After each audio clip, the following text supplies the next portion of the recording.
भूखे मर जाना, लेकिन स्त्री को ये 3 बातें कभी मत बताना।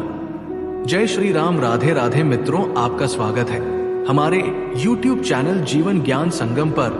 वीडियो अच्छा लगे तो लाइक एंड सब्सक्राइब करना प्राचीन समय की बात है। द्वारका नगरी में श्री कृष्ण अपने महल में बैठे थे। तभी उनके प्रिय मित्र उद्धव जी ने प्रश्न किया, मधुसूदन, आपने जीवन में हर प्रकार की नीति बताई है, मगर मैंने सुना है कि आपने किसी समय कहा था कि भूखे मर जाना, लेकिन अपनी स्त्री को 3 बातें कभी मत बताना। ये कैसी बात है प्रभु? क्या ये स्त्री का अपमान नहीं? श्री कृष्ण मुस्कुराए और बोले, उद्धव, ये किसी स्त्री का अपमान नहीं है, बल्कि ये संसार का सबसे बड़ा रहस्य है। अगर कोई पुरुष इन 3 बातों को स्त्री से साझा करे तो उसका जीवन बर्बाद हो सकता है। उद्धव ने जिज्ञासा से पूछा, प्रभु कृपया विस्तार से बताइए, कौन सी 3 बातें? श्री कृष्ण बोले, उद्धव, पहले मैं तुम्हें एक कथा सुनाता हूं, उसके बाद तुम स्वयं समझ जाओगे कि मैंने ऐसा क्यों कहा। प्राचीन काल में मगध देश में एक ब्राह्मण रहता था। वो अत्यंत विद्वान और तपस्वी था, किंतु भाग्य की मार ऐसी थी कि निर्धनता उसके घर में बसी थी। उसके पास न अच्छे वस्त्र थे न भोजन। दिन में एक बार जो कुछ मिल जाता उसी से गुजारा होता। उसकी पत्नी बड़ी ही सुंदर और चतुर थी, मगर उसे गरीबी की ये दशा बिल्कुल पसंद नहीं थी। वो अपने पति को रोज ताने देती, क्यों नाना प्रकार के वेद पुराण पढ़कर भी दरिद्र बने हो? तुम्हारी विद्या किसी काम की नहीं। कोई धनवान बनता है, कोई राजा बनता है, और तुम दिन भर ग्रंथों में सिर खपाते हो। ब्राह्मण शांत रहता। वो जानता था कि ये स्त्री का स्वभाव है, यदि इसका उत्तर दिया तो कलह बढ़ेगा। मगर एक दिन पत्नी ने क्रोध में आकर कहा, मुझे बताओ, तुम्हारे पास क्या रहस्य है? क्या कोई मंत्र, कोई सिद्धि है, या कोई ऐसी बात जो तुम मुझसे छुपा रहे हो? ब्राह्मण ने कई दिन तक टाला, लेकिन अंततः हारकर पत्नी से 3 बातें साझा कर दी। उसने कहा, मेरे पास एक सिद्धि है जिससे मैं मृत वस्तु को जीवित कर सकता हूं। मैं ब्रह्मांड के रहस्यों को जानता हूं। मैं जब चाहूं किसी को भी पुनर्जीवित कर सकता हूं।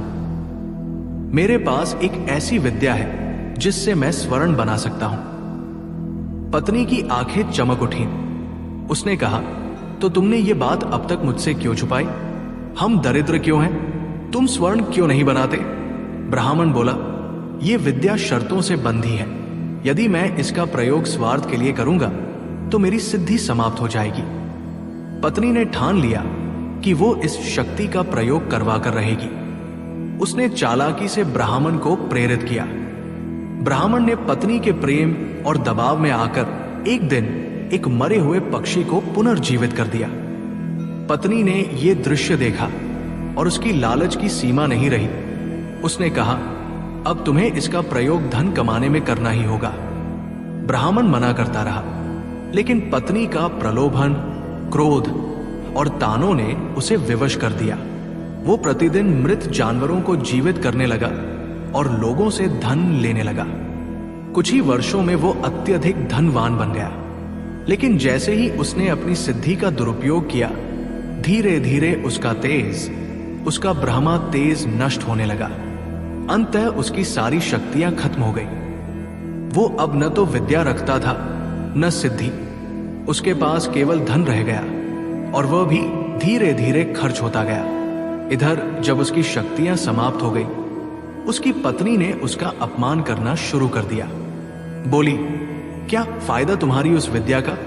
न धन रहा न तेज, अब तो तुम साधारण व्यक्ति बन गए। ब्राह्मण हताश हो गया। अंततः वो संसार से विरक्त होकर वन में चला गया। वहां उसने घोर तप किया। तब कहीं जाकर उसे मोक्ष की प्राप्ति हुई। कथा सुनाकर श्री कृष्ण बोले, उद्धव, इसलिए कहा गया है, भूखे मर जाना, लेकिन स्त्री को ये 3 बातें कभी मत बताना।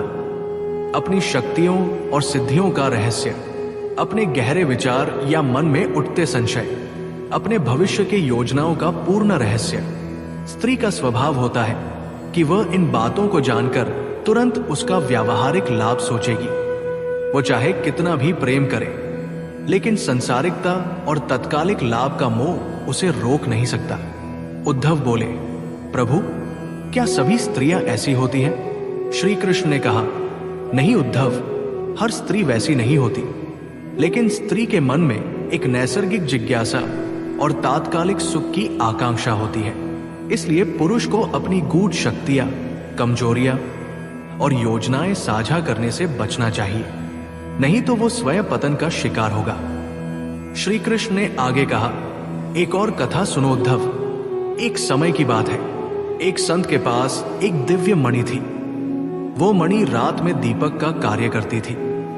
जहां रखो वहां प्रकाश फैले। संत साधु थे, धन का कोई मोह न था। उन्होंने मणि को अपने गुप्त स्थान पर रखा था। संत की पत्नी ने एक दिन वो मणि देख ली। उसने कहा, ये मणि बाजार में बेच दो, इससे हम अमीर बन जाएंगे। क्यों गरीबी में जीवन बिता रहे हो? संत ने बहुत समझाया कि ये मणि केवल धर्म और तपस्या की सेवा के लिए है, लेकिन पत्नी ने जिद पकड़ी। एक रात उसने चोरी से मणि निकाल ली और बाजार में बेचने चली। रास्ते में चोरों ने उसे लूट लिया। मणि हाथ से गई और संत का तेज भी क्षीण हो गया। श्री कृष्ण बोले, उद्धव, इसलिए पुरुष को चाहिए कि अपने सामर्थ्य, योजनाएं और आंतरिक शक्तियों को संयम से रखे। यही नीति है। श्री कृष्ण ने कहा, उद्धव, ये केवल स्त्री पर ही नहीं, संसार के हर संबंध पर लागू होता है। हर व्यक्ति के जीवन में कुछ रहस्य होते हैं। यदि वे उजागर हो जाएं, तो व्यक्ति का भविष्य और सामर्थ्य नष्ट हो सकता है। उद्धव ने हाथ जोड़कर कहा, प्रभु, आज आपने जीवन का बड़ा गूढ़ रहस्य बताया। श्री कृष्ण मुस्कुराए और बोले, भूखे मर जाओ तब कर लो, कठिनाइयों में रह लो, पर जो गूढ़ बातें हैं उन्हें अपनी तकदीर की तरह छुपा कर रखो।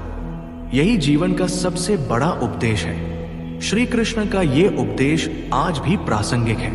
जीवन में हर किसी को चाहिए कि अपने रहस्य, सामर्थ्य और योजनाओं को गुप्त रखे। विशेष रूप से वे बातें जो किसी भी कारण से सामने वाले को भ्रमित या लोभित कर सकती हैं, उन्हें साझा करने से बचना ही बुद्धिमानी है। अगर आप चाहें तो मैं इसे PDF में तैयार कर सकता हूं।